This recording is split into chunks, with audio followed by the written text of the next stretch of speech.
You can't look at the images of January the 6th in any fair way as a supporter of Donald Trump and not have it whispered to you, you fool, look what you did to America. Look what you're part of. There are people who can look at that and absorb the pain and say, I was wrong, and emerge from that fog, but most people can't do that.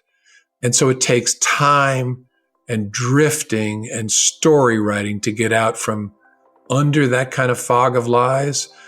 And so it's going to be a long process for the Republican Party, but it does not deserve the support of the American people until it begins that journey of escaping that fog of lies. Welcome to The Context, a podcast about the past, present, and future of democracy from the Charles F. Kettering Foundation. I'm your host, Alex Lovit. My guest today is James Comey. Comey has spent a long legal career mostly in the federal Justice Department, culminating in serving as director of the FBI from 2013 until 2017. In the years since, he's written several best-selling books, most recently a legal thriller entitled Central Park West. He also serves as a senior fellow for the Kettering Foundation. Comey has devoted his entire career to building government institutions that serve the public interest, and to navigating the tricky intersections between partisan politics and an impartial justice system. He's been in the hot seat, making hard calls on high-profile questions, and he's faced plenty of criticism for how he communicated about the FBI's investigations of Hillary Clinton during the 2016 election. But whatever you think of Comey's decisions, his experience means that he's thought long and hard about how to balance the justice system's independence and democratic accountability, and how to communicate about these difficult issues to the public. Comey knows that our public institutions are not perfect and must be improved.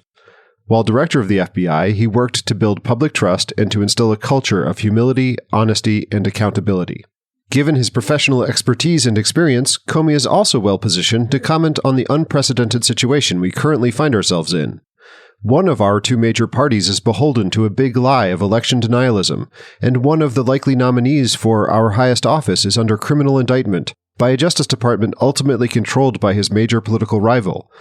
Both President Joe Biden and former President Donald Trump claim that the other is a threat to democracy. These are risky circumstances for our country, and it's a tricky time for the Justice Department.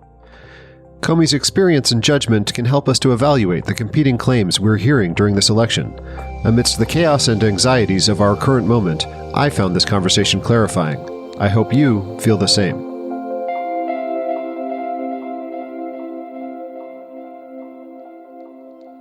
James Comey, welcome to The Context. It's great to be with you, Alex. This is a podcast about democracy, so I thought I'd start off by asking you about democracy.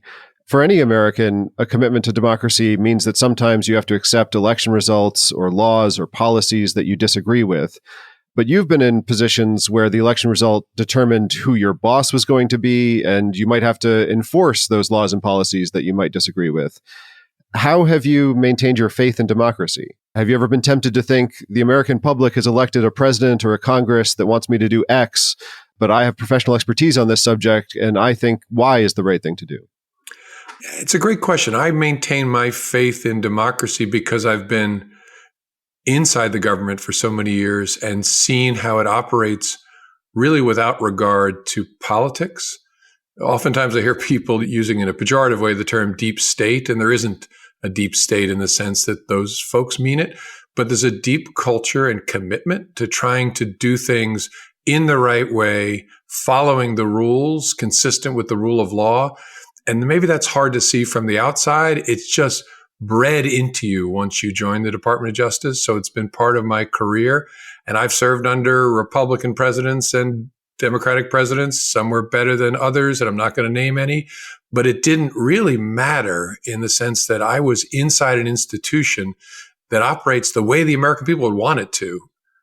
I keep coming back to the statue that is in most courthouses in the United States of the figure of Lady Justice holding scales blindfolded, because a system is only just if decisions are being made based on facts and the law, without regard to the power of the person being considered, or the race, or the gender, or the sexual orientation, or any of the normal things that make us complicated, interesting people. We've made a decision that as a society, we're going to make judgments without regard to those things, because if we start considering those things, the system is no longer just. So it's really in the definition of the word justice that if we consider politics, politics is not always about facts, right? It's about loyalty. It's about interest. It's about power. It's about connection. It's about friendship.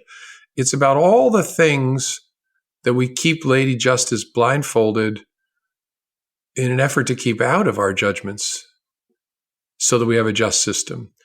Protecting the institutions of justice from political influence is at the heart of the meaning of justice.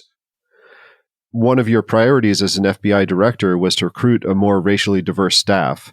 Why was that important for agency effectiveness or for public trust or for whatever other reason? And how did you go about recruiting a workforce that looked more like America?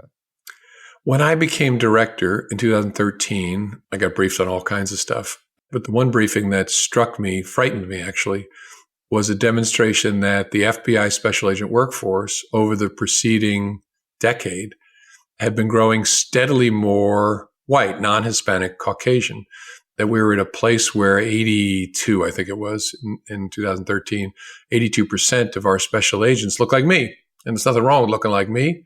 But in a country that was becoming, and still is, more complicated, more diverse, in my view, as a result, more wonderful, we were less effective at protecting America if everybody looked like me for a bunch of reasons, including that it would be harder to get people to trust us, to know us, and for us to know the communities that we have to serve and protect. And so I saw that as a crisis. So I wrote to the whole organization and said, here's why I think this matters so much. Because I knew I was shouting a little bit into a slightly cynical wind where things around diversity for a busy, tired workforce were sometimes seen as check the box exercises. And so I explained to them, look, there's two reasons why this matters a lot. First is the moral imperative. We have to make sure that this organization, which is part of a Justice Department, is welcoming to all sorts of people. But there's also a practical application that is critical. We are not going to be as good as we should be if we all end up looking like me. And there's a chance it'll become a fall down a flight of stairs, that when you get to a point where 82% of your special agents are white people, again, nothing wrong with white people, but if you get to the place where that's the case, you'll be quickly at 100%, because people of different backgrounds will look at the organization and say, oh, that's a place for white people, and we'll be even less effective then. And so I said to the organization, look, that's the crisis. The good news is the talent is out there.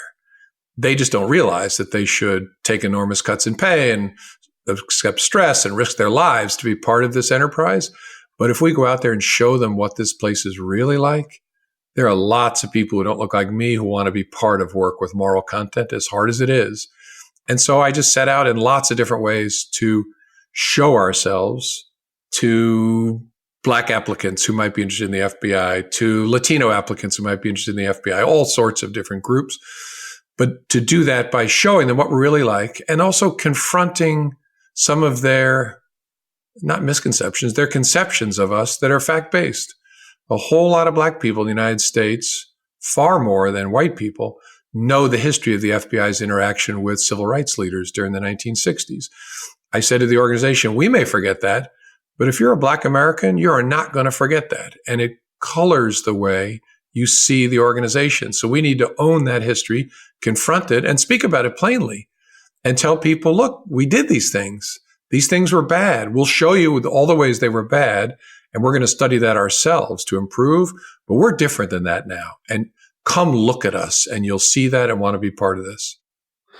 You were talking there about the importance of recognizing the FBI's past, and I wonder if we could just say it more explicitly. I know you had on your desk at the FBI a copy of the order that Kennedy signed authorizing investigation of Martin Luther King Jr. Can you talk a little bit about what went wrong there and how you attempted to fix it? Yeah, I took the original copy of the original October 1963 memo from one of my predecessors, the first FBI director, J. Edgar Hoover, to Bobby Kennedy. Robert Kennedy was the Attorney General, asking for authorization to electronically surveil Dr. King. And I put it there under the corner of the glass on my desk for a couple of reasons.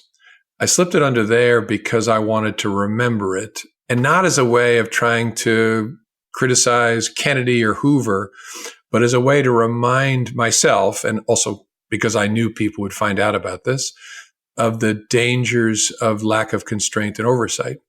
The memo demonstrated in my view, the danger of the lack of constraint. In Hoover's memo to Kennedy, there's no real demonstration of facts. It's 5 sentences long. There's no time constraint. There's no involvement of courts whatsoever. There's no oversight at all. It's just J. Edgar Hoover saying, I think this guy's a bad guy, and Kennedy saying, go. And that led to all kinds of abuses, including the FBI, Hoover's people trying to convince Dr. King through an anonymous letter to kill himself. Else the FBI would reveal damaging things about him obtained in electronic surveillance. And so it was there as a message to myself and to the organization. The lesson of this organization is we need to be constrained and checked and overseen in a good way because we make mistakes, because we fall in love with our own view of the facts, as all humans do. And so I did that, as you can tell, in a very calculated way.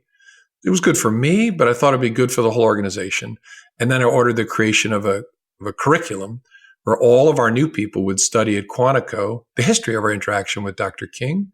And they'd have a final paper due in that class, which was the most popular at our training academy, where they had to come to Washington, visit the King Memorial on the banks of the Potomac Basin, look at the 16 quotations that are etched into stone on either side of the gigantic stone of hope, and pick one of those quotations from Dr. King and write an essay about how that's consistent with the FBI's values. The cool thing about it was we're not going to tell you what to think, but we're going to tell you 2 things must be true.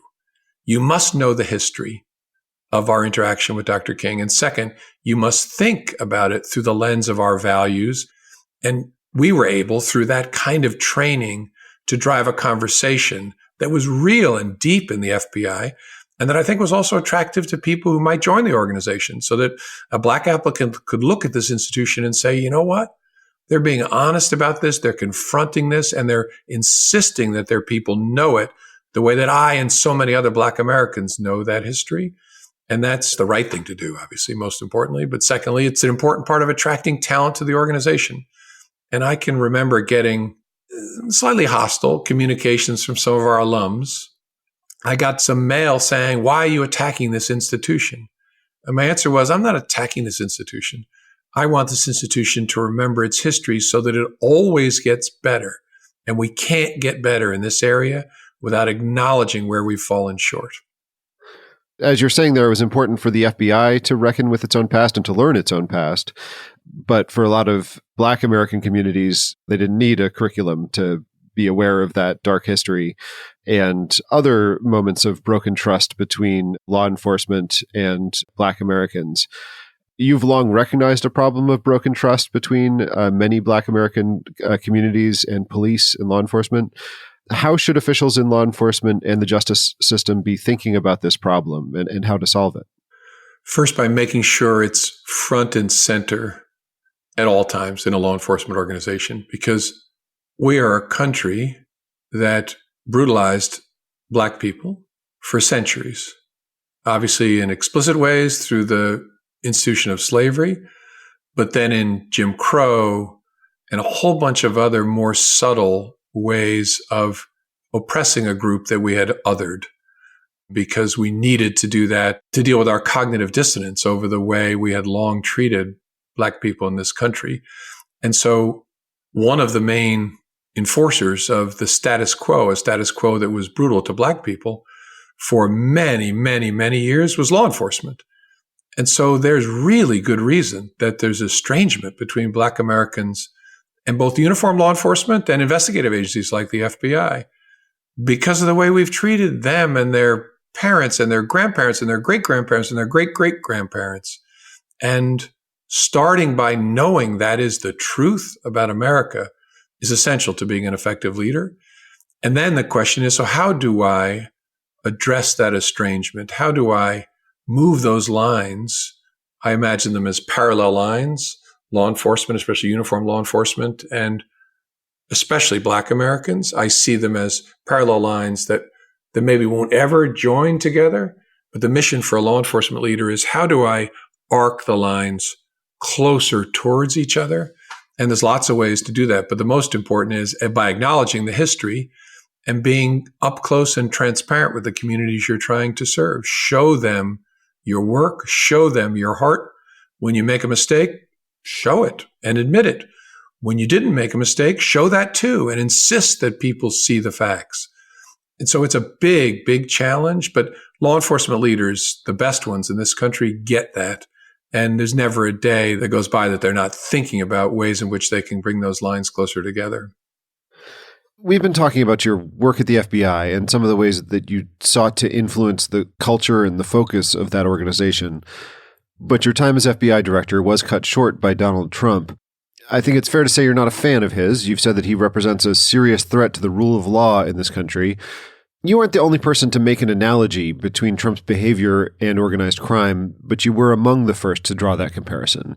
And you're also unique in having direct experience with the mafia as a prosecutor and direct experience of Donald Trump serving under him as director of the FBI. Can you elaborate on the parallels you see between Trump's behavior and organized crime? I was struck by it the first meeting I had with former President Trump, and it was the first week of January. He wasn't even president yet. He was president-elect of 2017. And President Obama sent me and 3 other leaders of intelligence agencies up to brief him, the president-elect, on the findings of the intelligence community's analysis of Russian interference in the election.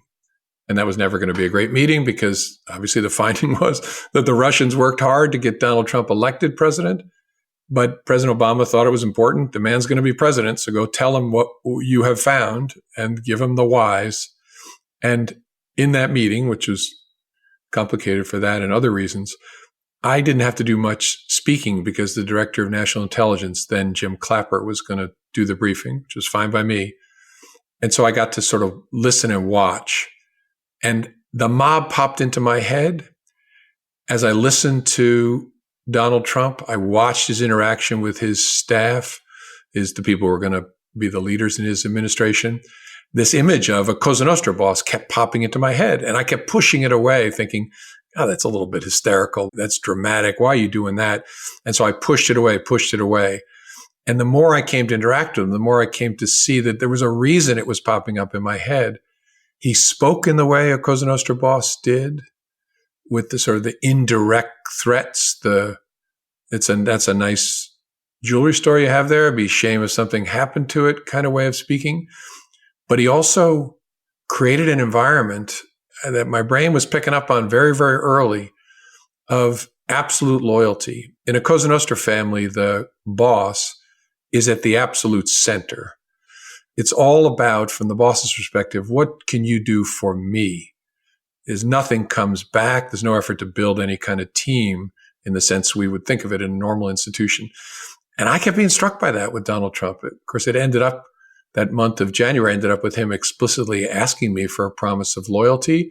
But I was getting that vibe before then. Even with hindsight, I think it was a read that was accurate.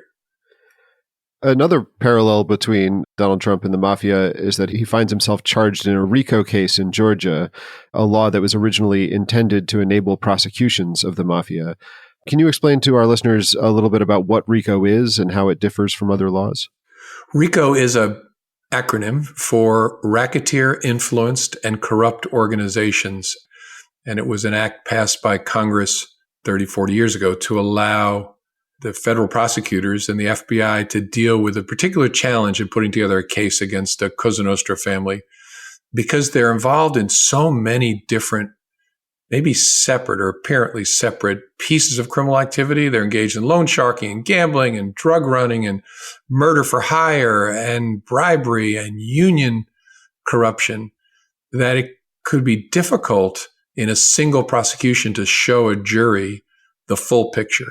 And so what the RICO statute did was create a law that said it's a separate crime to operate an enterprise that engages in disparate criminal activity, and you can charge it all in one case and then show it all to the jury.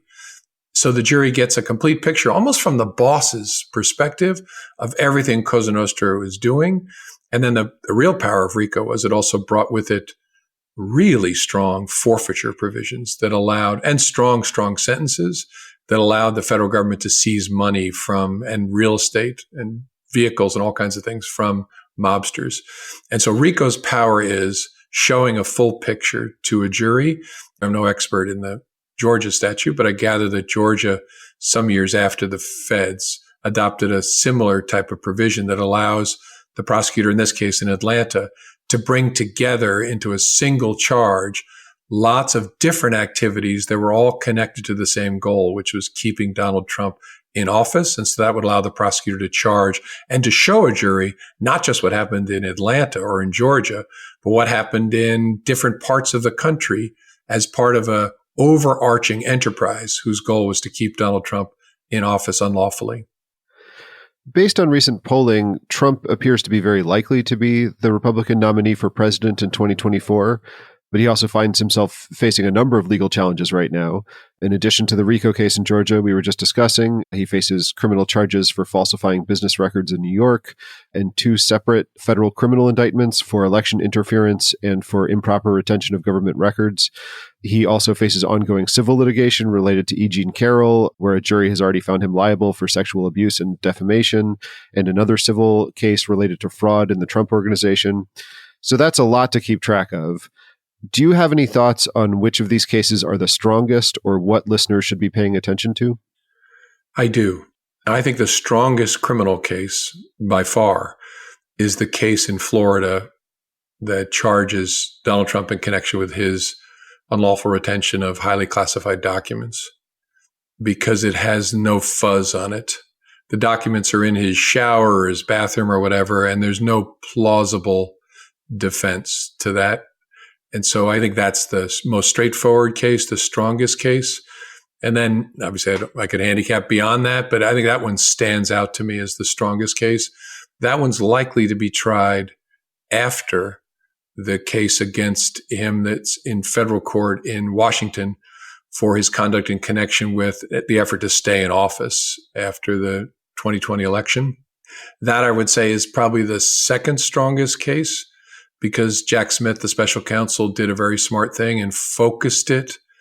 He has a single defendant who is Donald Trump and a theory that is not overarching. It's fairly narrow. It's a theory based on false statements by the president in an effort to defraud the United States, basically lie to the entire country in an effort to stay in office.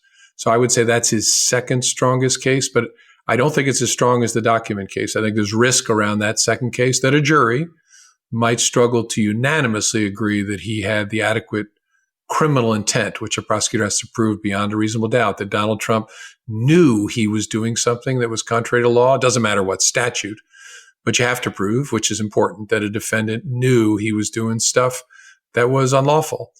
And the trick there, I think, for the prosecutors will be, there were plenty of people who told Donald Trump he lost the election, but there were also people around him at that time who were telling him lies about the election. So he'll be able to point to those lies and say, I believed it. I didn't act with criminal intent. I thought that I had been defrauded, and that's why I took these steps. That's what makes the election case more complicated. As I said, the reason I say no fuzz on that case, there's no claim that passes the laugh test, that he didn't understand that it was unlawful to take our most highly classified secrets and keep them in your shower.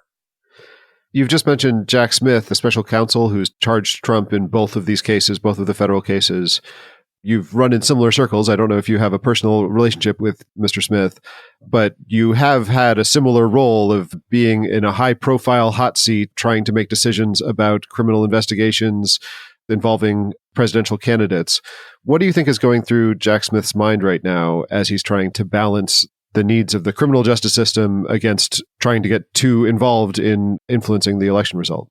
Yeah, I don't know him. Never met him, never spoken to him, but he has a wonderful reputation. He's probably thinking, why didn't my family and I stay in The Hague, where he had a job working at the International Criminal Court?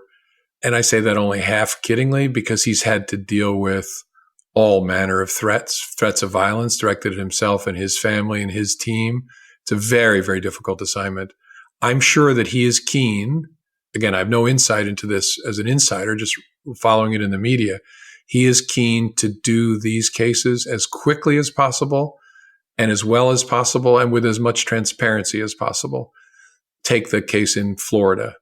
That is an indictment that tells you all of the proof in the case. It's what we called in the business a speaking indictment. He chose to speak through that indictment with pictures and descriptions and quotes from text to lay the whole story out so the American people could see it and evaluate, is this a political hit job or is this something that is driven by facts and the law? And there's no serious people who would read that indictment and think it was a political hit job. The facts are there, which is why it's the most dangerous case for Donald Trump. And he's moved quickly. He was appointed, in my view, if you were going to appoint a special counsel, it should have been much earlier than that. But once he was appointed, he moved, and he brought, I think in 9 months, the case based on the election lies and brought it in a narrow, tailored way, again, in a speaking indictment, laying it all out, and brought it without the complication of lots of other defendants. So I see him as someone who's been in that position. I see him working to show transparency and to do things as quickly as possible to get out of the way of the election season. Now, of course, that's not possible because the trials have been set for the spring of 2024. So he's not out of it, but I can see him hurrying to try and get as close to out of it before the end of summer of 2024 as possible. In your 2021 book, Saving Justice, you express admiration for your predecessor in the role of director of the FBI, Robert Mueller. You also praise the report that he wrote as a special counsel investigating potential coordination between the Trump campaign and the Russian government during the 2016 election. But you do have some criticism for the form that he chose to communicate those findings to the public. You write, few people read the 448-page report with 2,375 footnotes. Americans no longer get their information that way, if ever they did. They get their information in smaller packages from sound bites, pithy excerpts, and tweets. And I wonder if you could talk about the importance of the form, not just the content of what is communicated to the public, but the form that should take in order for the public to understand. As a leader of a justice institution, it's not enough that you embrace the principle of transparency. You have to think about, how do I get what I know about this institution into the heads of the people whose trust and confidence is the lifeblood of this institution? And so if they're all French speakers, you wouldn't communicate to them in English. If they're all people without television sets, you wouldn't rely on television communication. You would think about how they get their information. And maybe that depresses you. Maybe you're an old school person who thinks we ought to rely on briefs and memos or read statements on television. But we don't live in that world anymore. And so if you're going to maintain trust and confidence, you have to figure out, how do the folks whose confidence I need get their information? I was deeply frustrated by the Department of Justice's silence in the days after a court-authorized search warrant was executed at Mar-a-Lago in connection with the investigation into mishandling of classified information by the former president. And it wasn't just the silence for several days while lies filled the air and buzzed in our devices in our pockets. But it was then the way in which the Department of Justice finally chose to address those falsehoods by a really good man, the Attorney General of the United States, read a statement standing at a podium. And that is not the way in which Americans, most of them, get their information these days. And so the silence plus the form of the communication was inconsistent with the goal, which is to equip the American people to know what's going on. And by knowing what's going on, to have faith that it's being done in a good way. So the details, the techniques of communication matter. Although as lawyers, we always think those kinds of things are beneath us. They're not beneath us, because we will have failed if we don't communicate in a way that achieves the goal. You previously mentioned the Mar-a-Lago documents case, that one of the cases Trump is charged in, which you say is the strongest, and his defenses don't pass the laugh test, as you said. But there is a bit of an inherent tension in the concept of government secrets at all. You know, on the one hand, democratic governments should be transparent and accountable to citizens. And on the other hand, sometimes there's legitimate reasons to keep secrets, like you have a nuclear weapon. How does classification of government documents function? And how can the public trust that information is being kept secret because of legitimate security concerns and not just because it might be politically damaging?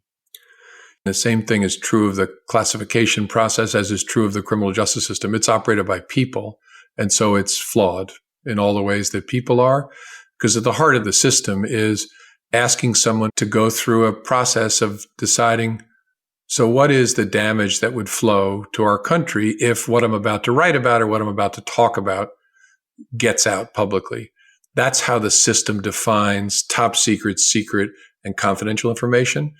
Secret information is information that if it were released would cause serious damage to the national security of the United States.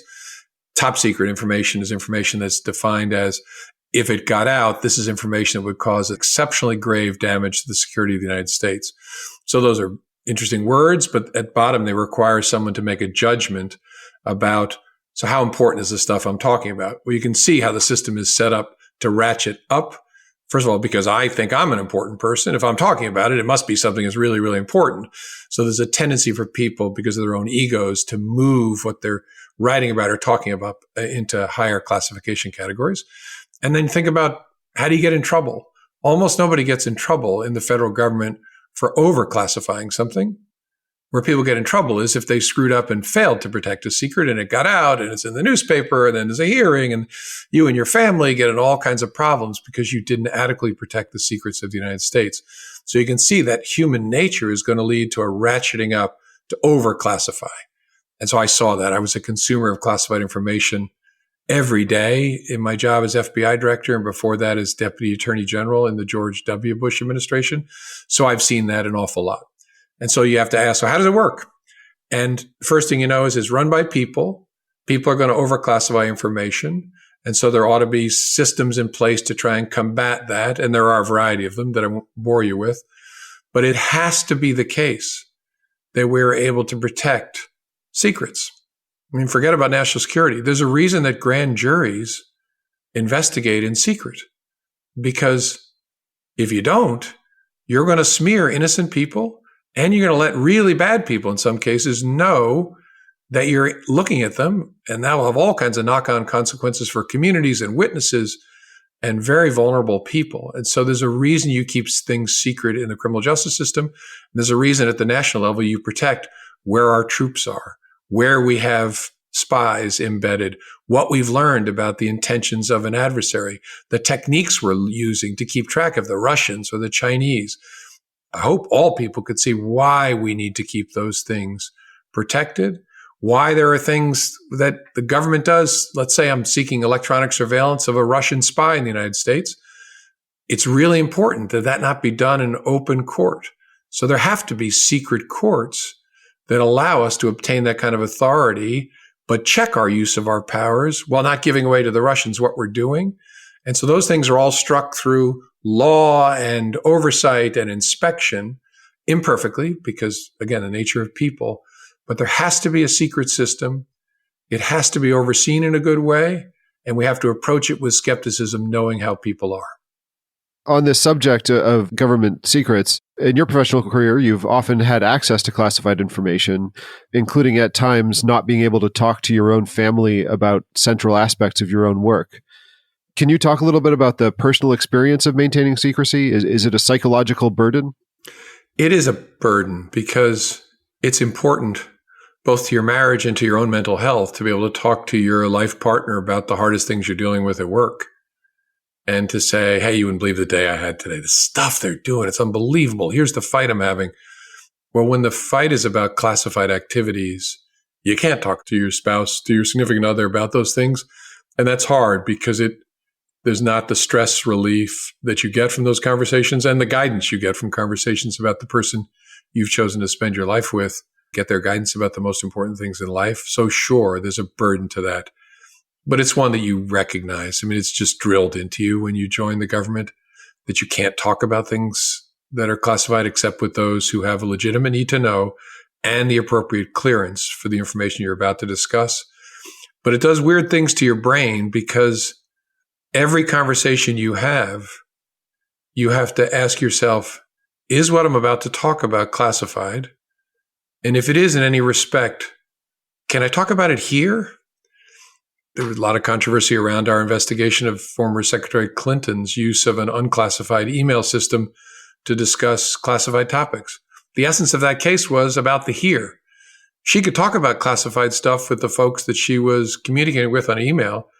It just had to be done on an email system that was consistent with the information they were discussing. It had to be on a system that was approved for top secret communications, which would mean not connected to the internet, all kinds of other stuff.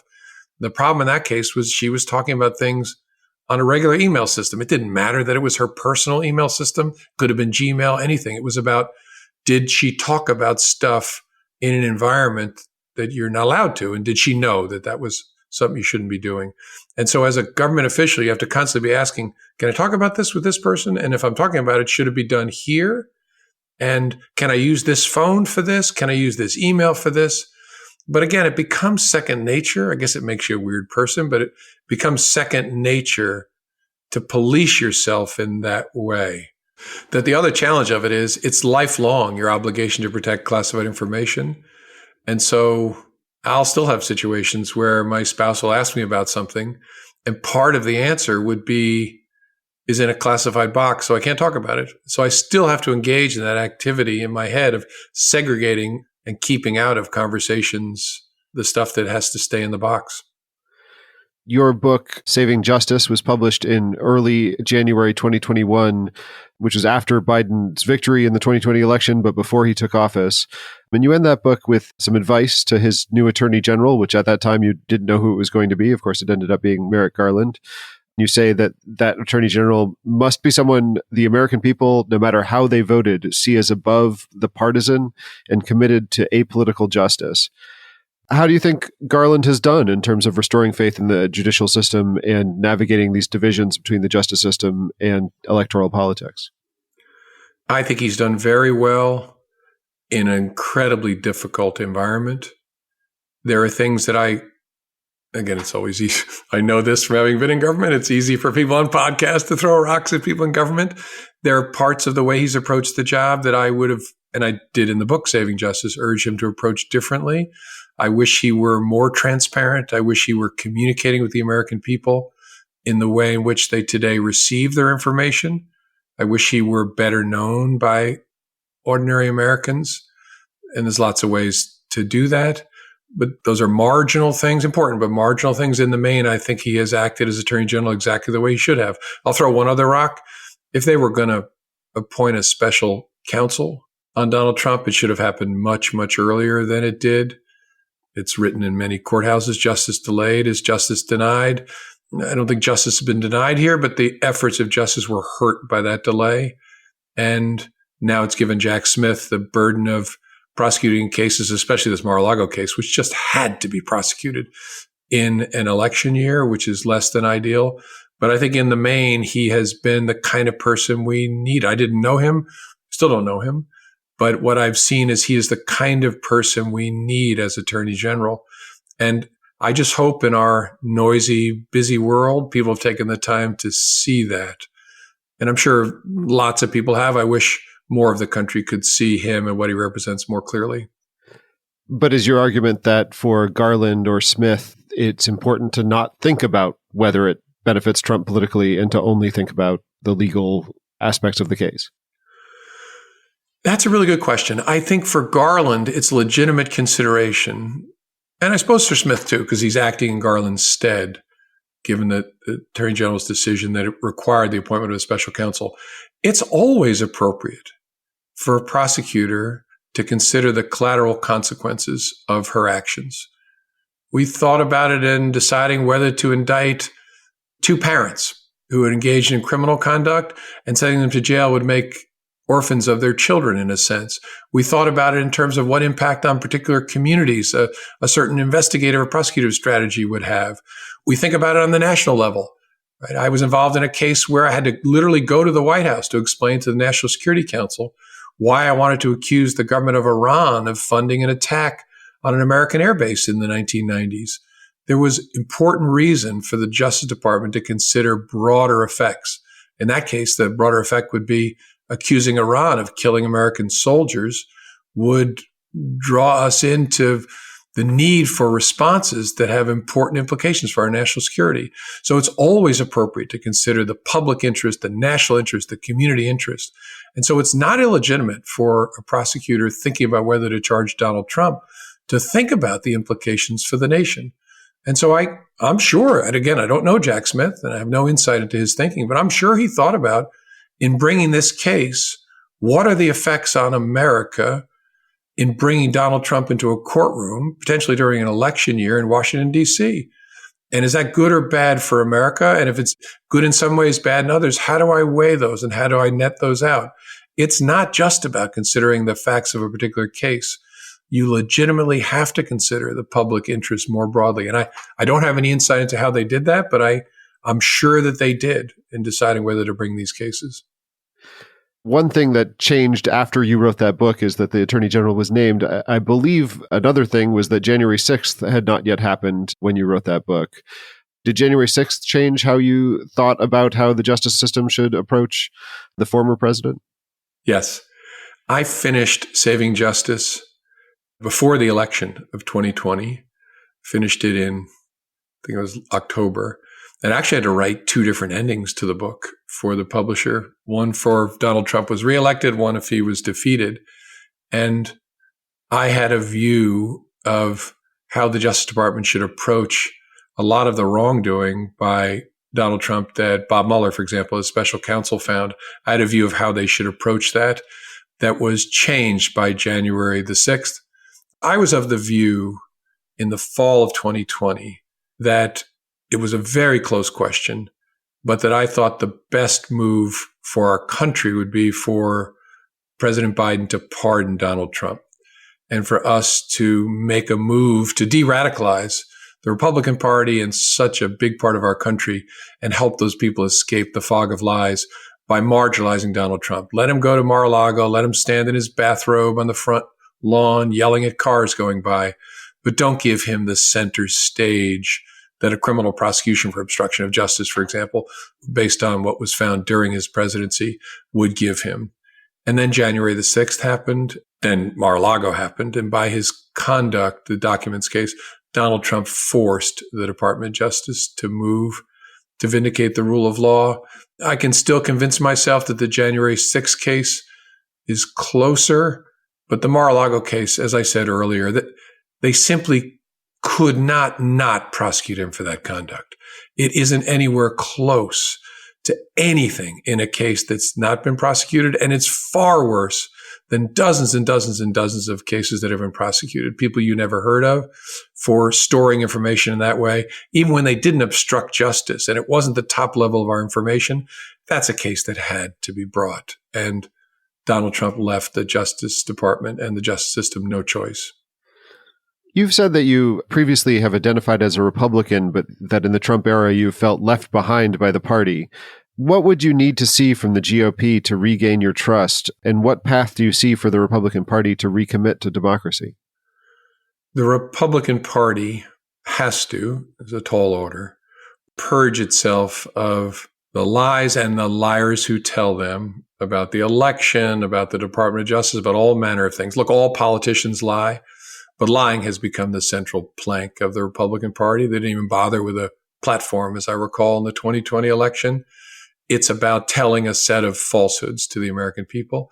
That has to be purged. And as part of that purge, the Republican Party has to commit itself to the idea that character matters, that character is destiny in our leaders, and that the rule of law matters, that there are a set of institutions in this country that are essential to the functioning of the rule of law, including the Department of Justice and the FBI, which is part of the Department of Justice, and that taking a flamethrower to those institutions is not consistent with the values we as a country should hold and that a healthy party, political party, should hold.